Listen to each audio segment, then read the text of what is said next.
So, studs and duds, what do you guys got? Go ahead, Nicole. Well, this is kind of based off of last week because the week 2 weeks before week 11. Week Okay. 12 was a dream and I don't respond to that. But I want to say Cam Jordan for coming back after being injured.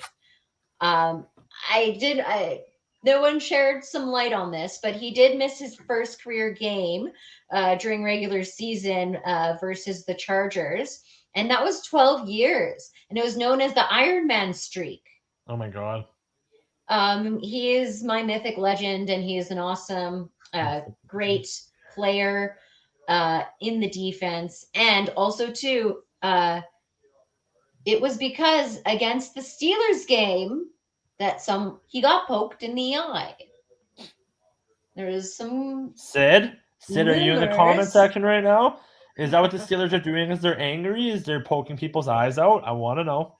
Just I, saying, I I will want to not know. forget. And you ruined Cam Jordan's Iron Man streak, so you're on the list, buddy. That's okay. We play the Steelers this week, so we'll talk about that after. You There'll cover be no your eye eyes. poking in that game. So now he has a visor on, but he came back. So it was just one game. And the only other game was, I think it was postseason in 2021 for the COVID list.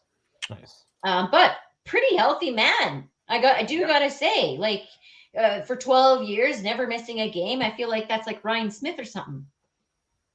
Yeah. Ryan Smith, Jesus, I love it. Yeah, that's fair. Did I like she the just hockey throw analogy. out? Did she? Yeah, I was gonna say, did she just throw out hockey? Yep. And it's she funny did. because I literally just was talking to Chris like about him having like a hockey show, and I'm like, I'm gonna hire you and Kyle. Like, I'm gonna get the two Man, I would Oiler love fans. to. I'm missing this right now to watch hockey. Dude, and it's listen, I even said I was like, I don't know if I want to like get you guys to do it just for like the second half of the season and then just start you guys running in playoffs. I was like, but you guys talking hockey, Nicole would start popping in there too and stuff like that. Like the fandom that you guys would get for Oilers fans around here would be absolutely incredible. So I Oh know yeah, I'd be all Vanessa about would it. be much more appreciated of hockey than football. I talk about so. Well, yeah. Well, actually, honestly, like not to diverse or anything, but hockey's not that great for me this year. I don't know about you, but our team is on a good run right now. But that's it. We're not no Red Wings. Red Wings are coming. I used to be a big hockey fan, but as soon as I found out about the NFL, it kind of stole my heart. That's how it was So. for me too. Yeah. I was I still have a special spot in my heart though for CFL, but the last couple of years have just been trash. So it was basketball and baseball for me with hockey a little bit, but then hockey kind of took over the baseball, I guess you would say. And then it was hockey and basketball, and then football came in. So I replaced basketball for a little bit with the football. And now I'm at those two for a little bit. But I'm going to tell you right now, when my Supersonics come back, I'm a basketball all over again. yeah, no, fair. My other dud, Yeah. just to put it on, as I learned about these coordinators, and I'm going to put on Pete Carmichael. He's apparently a coordinator, an offensive one, more like an often lost coordinator. Oh my god. That's pretty good. Yeah, so he did not call the right places. I mean, the reason why, and you're like, Nicole, where is this coming from? I was like, there was a specific thing that hit my nerve, and I saw a play that they did, and I mentioned it in the podcast about lining all three wide receivers up right behind each other with Taysom Hill in the QB spot. And I believe last time he ran it, this time the play call was for him to throw it, and it was not a good play call. So I see what they were trying to do, but I did see that specific run, and I am picky here. But it's also a learning curve too, because I'm like, who are these coordinators and what do they do? So that's how I felt. Where are the report cards for these gentlemen? You gotta start handing out report cards. That should be a segment, actually. That's hilarious. Well, they get off the loose. They get off because it's about, fantasy. And I asked also to the fantasy show being like, hey, if you could, draft these guys, like how, if there was more like limelight, is there limelight on them as much as players? Because I mean, for who? Sorry? I don't know, just for offensive. Oh, hell yeah. I mean, I would argue they're looked at probably more so than players. Yep. Well, I'm looking now. Because I would actually, I agree. I was one of the people at the beginning of the season that took the Saints to be one of those teams that would more than likely make it to the playoffs in the NFC. That everybody keeps saying it's going to be like, oh, they're a horrible team. Like, what do they have? Blah blah blah blah blah. Sorry, Nicole, I should have stopped there. Oh. I'm getting used to it. I'm sorry, but it is right now the whole like if you can't put, I mean, it's Jameis Winston. Like he can probably win you games. I understand that, but like that whole roster itself, if you can't convince a quarterback to come there and play, and you can't utilize that to get you at least 8 or 9 wins at the end of this season, you are a bad head coach and a bad coordinator. Because the Saints are a damn good roster, and it pains me every week to say that when we do this show, but it's true, and we have to admit it when it becomes a thing, because the offensive line, absolutely fantastic. Drafts a dude who literally got into football so he could legally assault people. That is a thing. That is a stat. That is exactly what I want. But from an offensive lineman, that dude is 330 pounds. No effing thank you. They have dogs on that team, offense and defense. So Dennis Allen, bad coordinator, bad head coach. Carmichael, very bad. The defensive coordinator, I don't think is doing too bad necessarily. Mm-hmm. That's just personally me. But they're probably going to clean house because 2 of them are bad. I think so too. How many? Here's the problem though. Mm-hmm. How many teams are actually considering going like 1 and out with either head coaches or quarterbacks? And then if they go and do that this year, like say we do it with Todd Bowles or they do it with Dennis Allen, do all of a sudden we just stop this narrative that the Cardinals are a bad team because they do it? Because they did it first and they're actually not doing that bad. Yeah. So like, are some of these other guys going to start following suit? I don't see why not. Like you look at what's going on even right now, like sure, like Jeff Saturday with the Colts is stepping in. But honestly, it kind of looks like a joke. Like, I don't think he's going to keep his job personally. Like, I think he's a temporary fit-in right now. But, like, you start looking at all these teams that have talented players. Like, don't get me wrong. Like, Kyler Murray, sure, like, the Cardinals aren't having the best season, but he's a very talented quarterback. Like, he was the number 1 overall pick, right? So, at the same time, like, a lot of these teams have this talent. But why are teams with less talent being more successful then? Obviously, coaching. Obviously, offensive coordinating that's done a little bit at a higher level. And it kind of translates to the misnomer that college coaches can just step in and go into the NFL. It doesn't necessarily work that way. It's a different dynamic. It's a different game. Here's a good way to put it. And this may be me taking a little bit of a humble brag here, and I am sorry. But both of you worked with me before. Yep. You could even put Alex in here, and he would probably say this too. How many people came down to Team Gold at the beginning of a shift just to watch me get 125 people going? Right? Yep. Yeah, exactly. That would be some fun times when we did do that. That's in football. That's a player's coach. And then you have guys like, say, what the Lions dealt with Matt Patricia there before, who's more of a, this is my team, and the other coaches, I guess, around, right? And then you have other guys who are like, I play for the owner. I'll literally throw my defensive coordinator under the bridge and all that kind of stuff, right?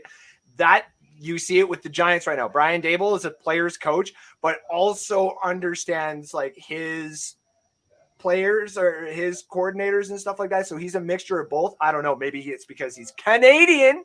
And then the guy in Minnesota comes from the product of Sean McVay, who has also been a little bit of that hybrid of like, I'm for my players, but I'm also for all about building this culture for the team and stuff like that. So as long as some of these guys start fitting into those type of molds and getting away from like the draconian mindset of like, these guys play for me because they have millions of dollars. It's like, yeah, but at the same time too, now you got a bunch of kids who are given millions of dollars in college and stuff like that. Anyway, you need to keep them entertained and stuff like that with like legacies and the teams that they actually play for, like there ain't no legacy for the Jacksonville Jaguars. They're playing to create one, right? Yep. Same thing for the Texans. Patriots is different. Like all these teams have these other different issues and stuff like that. But you see the players who are actually starting to do good, and you see these teams that are starting to do really good, and it's usually because of the coaches. So shout out to the Giants. Shout out to the Vikings, because we know why, and even the Eagles. Like we know why that success is happening. Players, coaches. Yeah. Yeah, no, absolutely. You nailed it right on the head with that. What were your studs and duds though in the Browns game? Okay, stud, Rashad White. Okay. Can we just cut Leonard Fournette's contract now? Wow. I listen, if we're not making the playoffs, I want him cut in the offseason, and the only reason is because he's a liability. Because he's going to be unhealthy for 2 years, and that's basically $22 million thrown away. I'd rather have that in cap space to start paying other players. Rashad White showed that he could be the lead back. I'll eat my words on that from what I said on the Maple Buck show at the beginning of the season, where I didn't necessarily see it happening, but the signs were there.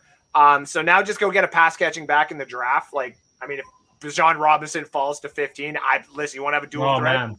He's right by us right now. I'm just saying. I'm all for it. I've said it for how long? Not like a year now, dude. I'm like, if Bijan goes to the Falcons, I will buy a damn jersey because my goodness gracious, he said it. That needs to be clipped. If Bijan Robinson goes to the Falcons, I will buy a Falcons Bijan Robinson jersey because that offense I would want to coach that team. Are you kidding me? Good. Kyle Pitts, Drake London, Bijan Robinson, and then in a year I get the choice of my own quarterback. I could see it because of Derrick Henry, and I think that's what they might go. I have a feeling potentially, but that Jahmyr Gibbs dude, the new Derrick Henry, the one from Alabama, that other guy. Listen, Bijan Robinson, I would buy the jersey. Jahmyr Gibbs, I would still be upset about because that's a damn good running back, but I ain't buying that jersey. I buy Bijan Robinson jersey all the way through. He goes to any one of your teams. Like if the Saints all of a sudden cut Kamara and they're like, man, we're going to just say screw it, and Bijan Robinson falls to the second round, which would also piss me off, and we're going to go take him and be like, oh, fudge. Fair. Or if the Panthers at 6 or 5 are like, oh, we're taking a running back. It's like, again. You still might be humble because I was going to say Rashad White because of how well he's been doing. I'm so happy with him. I really like him. Yeah, he's awesome, man. He's doing really good. He's consistent, and that's the one. He's a running back? Yeah. He's our rookie running back that we got. Hello, Jason. And also Ben, I saw you in there, and Chris and everybody. Nick as well. I like him, but I was also, like I said, on my own shows, I was kind of like, I don't know about him. We can go get Bijan Robinson like next year, and it'd probably be a lot better, blah, blah, blah, blah. Now I'm like, if we go get Bijan Robinson, it's just to create one of the stupidest looking offenses of all time because Rashad White can 20 carries. And now the other side of it too is you don't have to necessarily go in the first round or even second round to get these guys because Rashad was a third round guy. Damon Pierce, for the Houston Texans, fourth round pick. What were you saying earlier about your running back who came from the 5th round? We're also talking San Francisco before they traded for CMC, used a 6th round pick in Elijah Moore. And then I'm pretty sure Jeff Wilson was a 7th round pick and Eno Benjamin. All these other names that we hear are just guys that fall. And that's why us as Dynasty, we're Dynasty fans and stuff like that for fantasy football. So we kind of know about these guys for our taxi squads and stuff like that. But honestly, no one necessarily has to go into the first round anymore and get these guys unless it's like a Bijan Robinson. Because you're not just getting a running back. You're getting a slot receiver, a kick returner, a 25 carry, a Swiss Army knife. I missed that term. You know who was the best Swiss Army knife? Isaiah Spiller. Yeah. That guy was so much fun to watch for the Saints back in the day with Drew Brees. You're like, Spiller. Michael Clayton and all those other guys and stuff like that are Carbon. Just dump it off to Isaiah Spiller and watch that guy. That guy was so much fun. Him and Darren Sproles. Those are the two guys. When they had both of those guys, I have it. That's my jersey. Is a Sproles. Sproles was awesome too. Yeah. No. The first guy I was talking about there. What I just had a brain fart. Is there a Algier? Spiller? Yeah, Spiller. Spiller was great. Yeah, he was. He was honestly really good for sure. My dud. It's Todd Bowles. Fire him now. I'm done. I'm done. I'm so done with Todd Bowles. I'm done with this. It's literally, again, it kind of goes back to when we were working. What happened to Team Gold when it was given to the other? All right, everybody, let's just have ourselves a really nice day and hope that we hit our numbers. And Oh God. There's no emotion, eh? there's no emotion. No emotion whatsoever. I don't even know, and then I saw a picture of him. He's one of those coaches where, you kind of think that he's a certain size, and then all of a sudden you see, the bottom end of him, and it goes like this. It's like, damn, Todd Bowles, you're getting way too comfortable in your position. He's always on the sideline, and he's like, and he rolls his eyes, and I get so mad. I understand when coaches, roll their eyes and stuff like that, but he does it so much that if it was a head coach, it would piss me off. Where it's just what are you doing? Tom's got this. Don't worry about it. I know. Done. It's fine. No, it's good. It's good. We can run it. It's good. It's fine. Don't worry about it. Todd Bowles. I want him gone. I'm gonna look up this Todd Bowles man. I just don't want Todd Bowles anymore. Yeah, I'll take Sean Payton. Yeah, is that your be humble, Sean Payton? No. So my be humble actually goes to the Carolina Panthers. This week, because we do have to show the other guys love. Listen, yes, they may be. Yeah, they may actually be in the top 5 for draft pick. They're actually sitting at number 5, at 4 and 8. But also at the same time too, just to let everybody know, number 5 is 4 and 8. Also, number 14 is 4, 7 and 1. So take it as how you will here, I guess, with that pick. Carolina, even though they've traded everybody and they're actually going for, real draft capital, they don't give a damn. They don't give a damn. They know for a fact that their owner's rich, and they're like, guess what? You can go buy a quarterback then, you piece of crap. We're playing for Chris Phillips, I think is his name, the coach that they got in right now, or whatever the guy's name is. They're playing for him. He's more like a coach's coach, or like a player's coach. And he'd probably telling the same thing. We don't care. Go for the win. I don't care about the draft pick necessarily. Kind of like the Raiders last year with this Biat. I can't remember that guy's name. The Italian guy that everybody was like, make him the head coach. And then they went the completely wrong way. So, yeah. I just fire Todd Bowles, please. I'm done. Okay. Noted. Nope. Put it on the Christmas list. Okay, Nicole? Where are we going? Thanks for watching. If you like that clip, be sure to check out the other great content from the Let's Talk Football community. And as always, please like, subscribe, and hit that notification bell so you'll be notified when more great content like this becomes available.